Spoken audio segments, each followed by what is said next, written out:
John Lennon was shot and killed in 1980. However, his family's suffering never truly ended. Julian did not have a parent who prioritized celebrity above him. Sean had no father at all when he was growing up. And for over 40 years, Yoko Ono bore the burden of that December night. She is currently 91 years old. She has fully withdrawn from the limelight. Years have passed since her previous public appearance. Additionally, the news from within her environment is heartbreaking. The Lennon family is dealing with an unexpected situation. And there isn't a song that can make things better this time. On October 9, 1940, John Winston Lennon was born. The hospital lights flickered. John Winston Lennon was born. The hospital lights flickered. The hospital lights flickered. Alarms sounded around the city, and public transport had already been shut down as Liverpool trembled under a fierce German airstrike. Since no one could risk going outdoors, Julia, who was just 26 years old, gave birth at 6:30 p.m. without her family present. Since no one could risk going outdoors, Julia, who was just 26 years old, gave birth at 6:30 p.m. without her family present.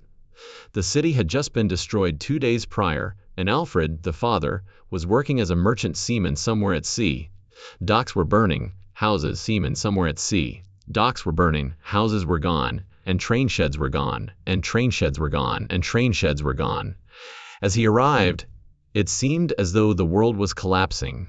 During those gloomy months, they sought optimism wherever they could find it, so Julia called him Winston in remembrance of Winston Churchill. Like a shadow, that crazy beginning crept into John's life and followed him for years. Long before John was born, his father was engulfed in his own storms. After losing his own father, Alfred spent years at an orphanage where he quickly learned how to get by using comedy and music. However, he never learned how to stay. He was not present at the birth. The milestones were missed by him. As John grew older, he moved in and out of Liverpool. Julia had gone on by the time Alfred came back in January 1945. He offered to help her raise John and another child, but she declined. These absences were absorbed by the young child, who was unable to identify them, but they remained hidden within him. People could sense that wound in his music later on when he spoke about love, sorrow, and terror. Alfred was only able to impart rhythm to him. Distance was everything else. That gap widened much more when John was 5 years old. He just knew that he was sleeping at 251 Menlo Avenue, under his Aunt Mimi's close supervision. He had no idea he had no idea why he was no longer living with Julia or Alfred. She thought that discipline kept a child secure and loved him in her own difficult manner. Her tongue was much keen than her regulations. She would never feed him, but she frequently assured him that playing the guitar was a good hobby. However, because of concerns about Julia's new relationship and her unstable house, he spent the majority of his childhood there. He sought to figure out where he fit in, and why the adults made decisions that he didn't comprehend. Later, his thoughts, artwork, and the passion he put into everything he made all reflected that confusion. Julia did not, however, disappear. Through covert trips and warm spots, she eventually made her way back to him. Occasionally she would enter with her banjo and a brief laugh. She performed songs like Ain't That a Shame and taught him basic chords. It seemed like a different world during those times. She gave him the first taste of rock and roll. She delighted him. She delighted him. She gave him freedom. However, she also departed repeatedly. John had a tremendous sense of both affection and uncertainty, because he had no idea when he would see her. His first real instrument was her banjo. Her support was the first thing that gave him hope that he could do something of his own. He was both influenced by her presence and her withdrawal. Then, when he turned 17, things changed once more. On July 15, things changed once more. On July 15, 1958, Julia was murdered just a short stroll from Mimi's home. She was on her way home after spending some time with the Smiths when the disaster occurred. John's world fell apart. His rage consumed him, and he drowned himself in drinking and fighting. Life had taken her away for the second time. However, she was not returning this time. His music was infused with that pain. This time, his music was infused with that pain. He composed Julia. Mother, he wrote, my mother is deceased, he wrote, to honor her memories. My mother is deceased, he wrote. To honor her memories, he gave his first son the name Julian. The anguish transformed into something primal that lingered inside of him indefinitely. He found no solace. He found no solace at school. His loud mouth and irascible temper were never forgotten by the teachers, at Dovedale Primary and Quarry Bank High Schools. His restless nature led him to test boundaries, initiate fights, interrupt classes, and crack jokes. Children were advised to avoid him by their parents. According to his school records, he put out little effort, had a bad attitude, and set all the wrong goals. In actuality, he was unsure about his place. He had no stable home, and was the son of 5 strong women. Acting out was sometimes the only way he knew how to get noticed. Beneath all the commotion, though, he had a keen sense of humor and a creative mind that was constantly creating new and unusual things. The odd and novel sound became into a daily howl. John created his own satirical magazine with cartoons and ridiculous stories inspired by The Goon Show, while the majority of pupils concentrated on their assignments. At home he drew and wrote, then read to his pals from the most recent edition at school. They were dark jokes. The illustrations were hideous. Teachers detested it. His pals adored it. Pete Shotton, his closest buddy, served as the first judge. John knew it was effective if Pete laughed. Years later, fragments of that humor may be heard in the songs of the Beatles, his own novels, and Spaniard in the songs of the Beatles, his own novels, and Spaniard in the songs of the Beatles, his own novels, and Spaniard in the works. Even the pages of Murray Beat had a few of those early poetry. Despite the haphazard, disorganized creativity, it was clearly his. Despite his talent, education, it was clearly his. Despite his challenging, he struggled with spelling and reading due to dyslexia. And he failed his O-levels at Quarry Bank. Mimi's persistence and the headmaster's assistance were the sole reasons he was admitted to Liverpool College of Art. He dressed like a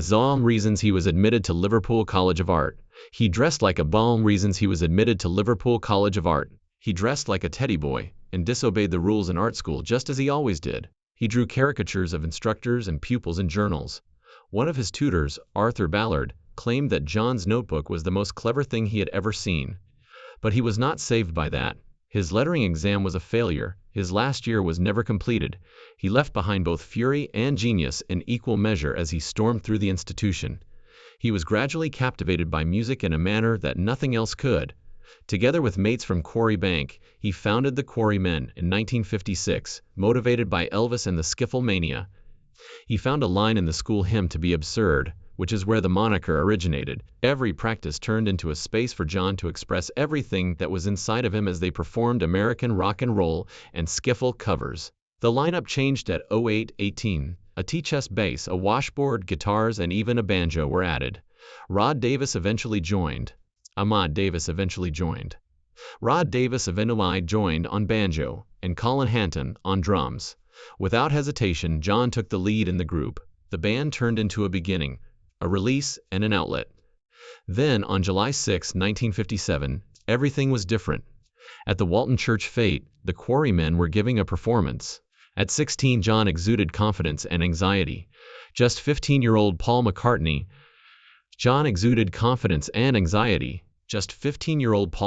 entered with Ivan Vaughan, a mutual friend. After watching John perform Come Go With Me, Paul tuned John's guitar and recited a few rock and roll songs. John saw the quiet assurance in it. He considered it, then asked Paul to come. Paul joined the band after his initial tryout at a Derbyshire scout camp.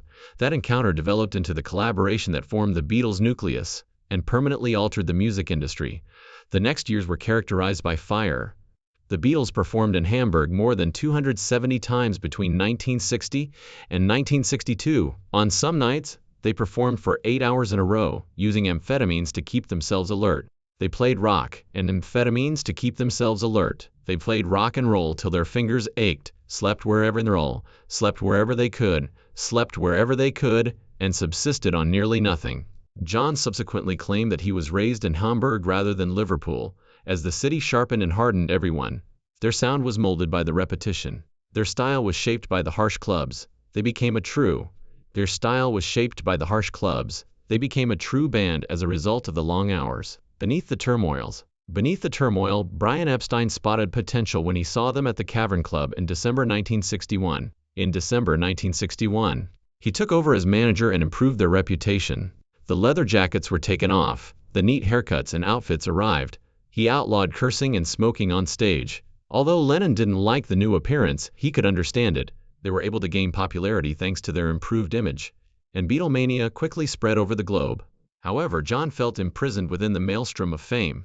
The music was drowned out by screaming fans. Everywhere he went, reporters. Reporters. Everywhere he went, reporters trailed him. Epstein's flawless appearance made it difficult for him to breathe. His remark that he was more well-liked than Jesus caused controversy, and demonstrated the complexity of his relationship with celebrity. He felt isolated despite the fact that millions of people loved him. Truths he kept hidden from others were exposed through his songwriting.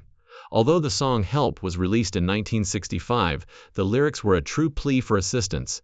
I'm a Loser demonstrated his sense of loss. Your Blues shouted hopelessness and loneliness. He used comedy to cover up his suffering, but the song's genuineness made them stand out. Despite his lack of explanation, fans sensed it. Long before anyone knew how far it would spread, the maelstrom that surrounded John Lennon began. When he told the London Evening Standard in March 1966 that the Beatles were now more popular than Jesus, it started out softly. He made the statement in reference to the decline of faith as rock music continued to gain popularity. However, the phrases spread innocuously throughout the UK, with hardly any response. When the quote was repeated in July 1966 by an American adolescent magazine, everything changed months later. The Bible Belt was suddenly engulfed by the same boundary that seemed so narrow in England. Beatles songs were banned by radio stations. The Ku Klux Klan stood outside performances with burning crosses and picket posters, and records were thrown into public bonfires. During their 1966 U.S. tour, the backlash intensified, resulting in canceled press events, furious crowds waiting outside,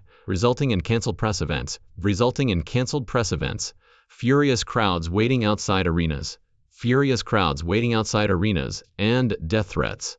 Lennon repeatedly expressed regret while attempting to clarify that he wasn't equating himself with Christ. However, the harm was already too deep. Lennon was forced farther into the studio, further into politics, and further within himself as a result of the Beatles' decision to stop touring. When Mark David Chapman killed Lennon in 1980, he claimed that this phrase had inspired him. Although he later denied it, the memory of that incident persisted. Lennon's life was impacted in different ways by that shadow. There was darkness in his early connections. Cynthia, his first wife, recalled a night in college when she danced with a friend and he hit her. She walked away after hitting her head on pipes, but she came back after he apologized. Despite a combination of love, emotional stress, and violent episodes, their marriage progressed. Years later, Lennon acknowledged in an interview with Playboy that he had fought a sailor in Hamburg and had been aggressive with both partners and strangers. May Pong, who started seeing him in the middle of the 1970s, stated that one evening when intoxicated, he attempted to strangle her. Only a friend intervened to save her. Many thought that Lennon was attempting to confront his past and express some of it via music when he wrote the song Jealous Guy.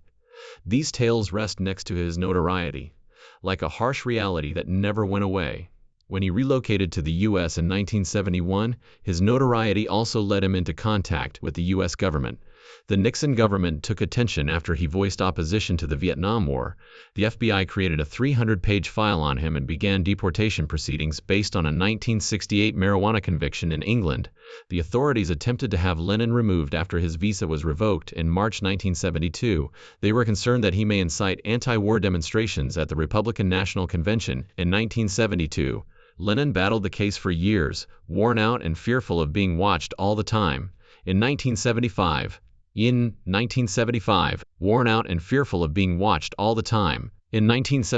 he was granted a green card at last. However, the tension and anxiety had an impact. They reinforced his desire to leave the public stage and pushed him farther into privacy.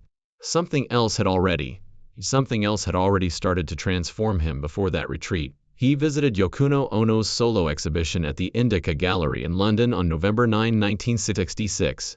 John Dunar, the gallery's co-owner, had informed him about an event in a bag, which is why he arrived early. Lennon hurried over because he felt it meant something crazy. Yoko was annoyed that someone had been let in early, but as soon as he walked in, he was drawn to her artwork. Playing off her hammering a nail installation, he joked that he would pay her an imagined 5 shillings and hammer an imaginary nail into her piece. Roman Polanski was among the avant-garde artists that filled the room, and their enthusiasm brought everything to life. Prior to the show's official opening, one of her art apples had to be replaced after Lennon even bit into it. That encounter continued to reverberate throughout their lives, forming a creative and intimate alliance that deepened with each passing year. Yoko soon established herself as a regular visitor to the Beatles' studio. She broke the long-standing rule that no wives or girlfriends were allowed inside during sessions. She was the only companion ever allowed inside. She was present from the White Album sessions in 1968 to Let It Be in 1969. Paul, George, and Ringo were irritated by Lennon's insistence that she sit next to him even in the control room and occasionally speak on his behalf during conversations. George bemoaned Yoko's dislike of the Beatles and her desire to separate John. Even after Lennon passed away in December 1980, Yoko continued to reside in the Dakota. Their work, their suffering, Yoko continued to reside in the Dakota. December 1980, Yoko continued to reside in the Dakota. Their work, their suffering, and their love all found a home in the structure. It served as both a haven and a reminder of how much they needed to be shielded from the outer world. After a lengthy recording session, John Lennon's main thought as he got out of his car that chilly night on December 8, 1980 was to go upstairs with Yoko. He was unaware that the person who had approached him earlier in the day for an autograph was still waiting outside the Dakota with a copy of Double Fantasy and a torrent of troubled thoughts. The 25-year-old Mark David Chapman had been standing there for hours with The Catcher in the Rye tucked under his arm, thinking that the book somehow made his plans more meaningful. At 10:50 that evening, Chapman pulled out a .38 special handgun and shot 5 hollow-point rounds as John approached the entrance. Before John could even turn, 4 hit him in the back and tore through him. Yoko let out a scream. The city halted in shock as the doorman lunged and John fell to the sidewalk. He was taken to Roosevelt Hospital in a police cruiser, but the medical staff could only verify what everyone in the room had already witnessed. Before they even got to the emergency doors, he was gone. Chapman did not flee. As though nothing was real, he continued to read his copy of The Catcher in the Rye on the pavement. The world was awakened to news that seemed unthinkable. Millions of people lamented the passing of a man who had recently resumed his musical career and appeared prepared to begin a new life full of creation, family, and tranquility.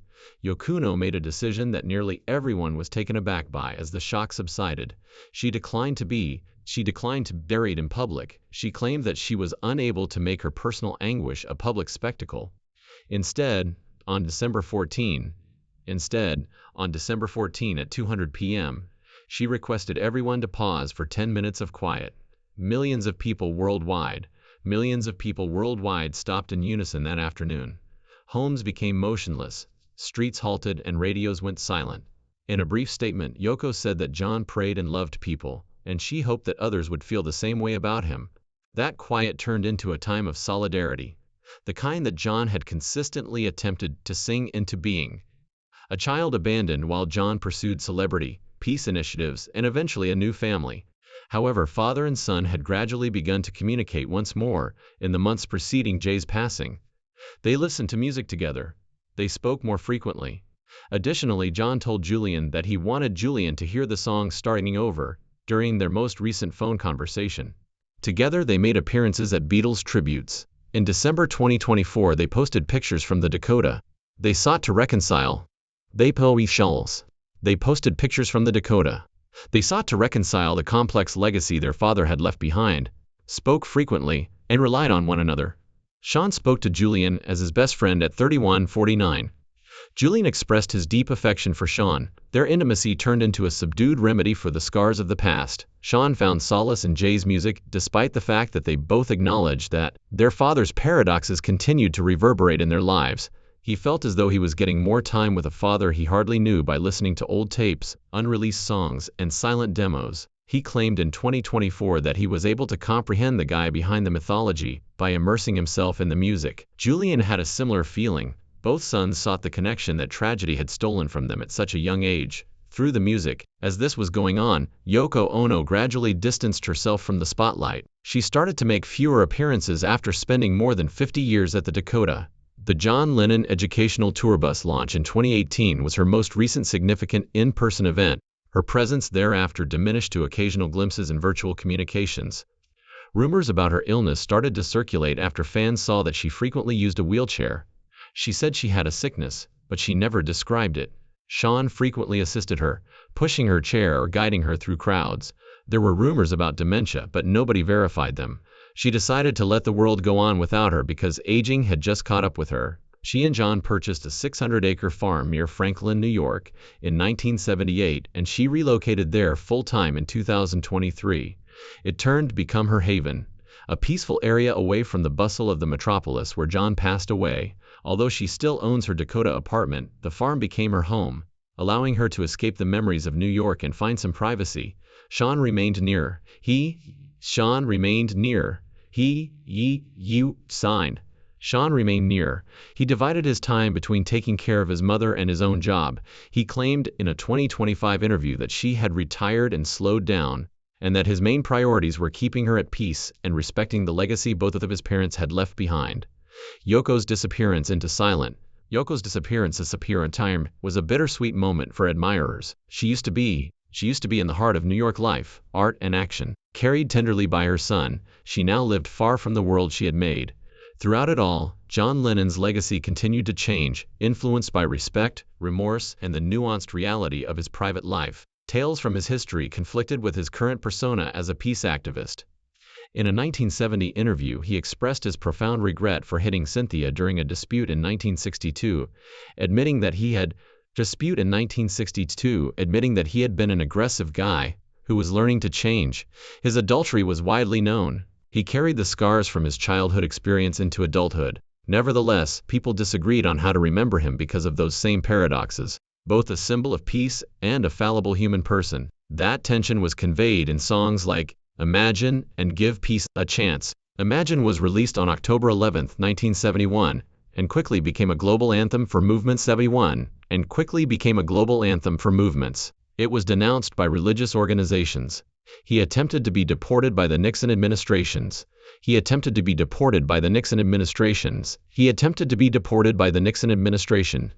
Even John himself acknowledged the absurdity of living in opulence, while singing of a world without stuff.